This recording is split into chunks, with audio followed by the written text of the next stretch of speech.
ഫോട്ടോഷോപ്പിൽ ആർക്ക് വേണമെങ്കിലും വളരെ എളുപ്പത്തിൽ ഉണ്ടാക്കാൻ പറ്റുന്ന ഒരു എഫക്റ്റാണ് പേജ് ടേൺ അല്ലെങ്കിൽ പേജ് ഫ്ലിപ്പ് എഫക്റ്റ്. അതാണ് നമ്മൾ ചെയ്യാൻ പോകുന്നത്. നമ്മൾ ഇൻസ്റ്റാഗ്രാമിലേക്ക് വേണ്ട ഒരു പോസ്റ്റാണ് ക്രിയേറ്റ് ചെയ്യുന്നത്.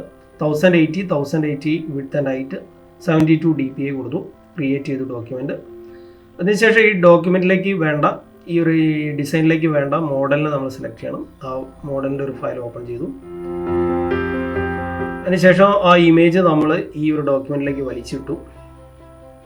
നമ്മൾ ലെയർ ഓപ്പൺ ചെയ്തു, രണ്ടും സെലക്ട് ചെയ്തു, ഇങ്ങനെ ഇമേജിനെ സെൻറ്റർ ചെയ്തു. ഇനി നമുക്ക് ഇമേജിന് കളറിൽ ചെറിയ ഒരു വ്യത്യാസമുണ്ട്. അപ്പോൾ നമ്മൾ അതൊന്ന് കർവ്സ് വെച്ചിട്ട് ലെവൽ ചെയ്യണം. ഇതെല്ലാം കുറച്ചും കൂടെ ക്ലിയർ ആയിട്ട് ചെയ്യാൻ പറ്റും, ഓരോരുത്തർക്ക് ചെയ്യാം. അതിൻ്റെ ശേഷം നമ്മൾ അതിൻ്റെ ഒരു ഡ്യൂപ്ലിക്കേറ്റ് ലെയർ എടുത്തു. എന്നിട്ട് ടൂൾസ് ഓപ്പൺ ചെയ്തു, റെക്റ്റാങ്കിൾ ടൂള് ഡ്രാഗ് ചെയ്തു, അതിലേക്ക് നമ്മൾ കളർ കോപ്പി ചെയ്തു, പുതിയ ലെയർ എടുത്തു. എന്നിട്ട് നമ്മൾ ബ്ലെൻഡിങ് ഓപ്ഷൻ നമുക്ക് ആ ഇമേജിൽ വെച്ചിട്ട് റൈറ്റ് ക്ലിക്ക് ചെയ്തിട്ട് എടുക്കാം, അല്ലെങ്കിൽ ലെയറിൽ ഡബിൾ ക്ലിക്ക് ചെയ്താലും കിട്ടും. നമ്മൾ ഗ്രേഡിയൻറ്റ്, അതിനൊരു ഗ്രേഡിയൻറ്റ് കളറാണ് കൊടുക്കാൻ പോണത്.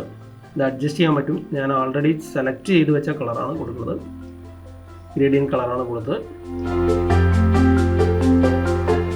ഇതിനുശേഷം ഈ ഇപ്പോൾ നമ്മൾ കൊടുത്ത ഗ്രേഡിയൻറ്റ് ലെയറും ടോപ്പിലെ മോഡലിൻ്റെ ഇമേജും രണ്ടും കൂടെ സെലക്ട് ചെയ്തു, മെർജ് ചെയ്തു, ലെയറിനെ ഒന്നാക്കി. അതിനുശേഷം നമ്മൾ ഫ്രീ ട്രാൻസ്ഫോം ടൂൾ എടുത്തു, റൈറ്റ് ക്ലിക്ക് ചെയ്തു, വാമ്പ് സെലക്ട് ചെയ്തു, അതിനെ ഒന്ന് ജസ്റ്റ് ഒന്ന് മേലേക്ക് വലിക്കുമ്പോൾ ഒരു പേജ് ഫ്ലിപ്പ് എഫക്റ്റ് വരും. ഇത് നമുക്ക് താഴെയുള്ള ഇമേജിനെയും കാണാം, മേലെയുള്ള ഇമേജിനെ കാണാം. ഇതിന് ഒന്നും കൂടെ ഒരു എഫക്റ്റ് വരണം. അപ്പം നമ്മൾ അതിന് ഡ്രോപ്പ് ഷോഡ് കൊടുക്കുകയാണ്. അപ്പോഴാണ് രണ്ട് ഇമേജും തമ്മിലുള്ള വ്യത്യാസം നമുക്ക് ക്ലിയർ ആവുള്ളൂ. ജസ്റ്റ് നമ്മൾ കൊടുക്കുകയാണ്. അത് അതിനനുസരിച്ച് ഇമേജിനനുസരിച്ച് നിങ്ങൾക്ക് ആവശ്യമുള്ളത് കൊടുക്കാം. അതിനുശേഷം ബാക്കിലുള്ള ഇമേജ് ലെയർ ഒന്ന് അഡ്ജസ്റ്റ് ചെയ്ത് വെച്ചു. ഇനി നമ്മൾ അതിലേക്ക് ഒരു ജസ്റ്റ് ഒരു ടെക്സ്റ്റ് ടൈപ്പ് ചെയ്യണം. പേജ് ഫ്ലിപ്പ് എഫക്റ്റ് ഒന്ന് ചെയ്തു, ഇതിനെ നമ്മൾ റൊട്ടേറ്റ് ചെയ്തു, ക്ലിയർ ആക്കി അവിടെ വെച്ചു. ഇനി നമ്മളിതിനെ ഇമേജിനെ സേവ് ചെയ്യണം. നമുക്ക് ഈ സേവ് ചെയ്യണ ഇമേജാണ് നമ്മൾ ഇൻസ്റ്റാഗ്രാമിൽ ആഡ് ചെയ്യാം.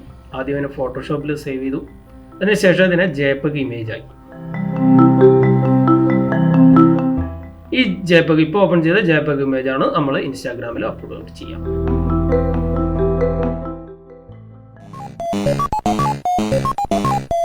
അതെ, ഒരുപാട് ലെങ്തി ആയിട്ടുള്ള വലിയ വീഡിയോ കണ്ടുകൊണ്ടിരിക്കുക വലിയ പ്രയാസമുള്ള കാര്യമാണ്.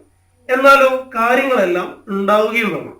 അതുകൊണ്ടാണ് ഷോർട്ടായിട്ടുള്ള എന്നാൽ എല്ലാ കാര്യങ്ങളും ഉൾക്കൊള്ളുന്ന ചെറിയ വീഡിയോ ചെയ്തിരിക്കുന്നത്.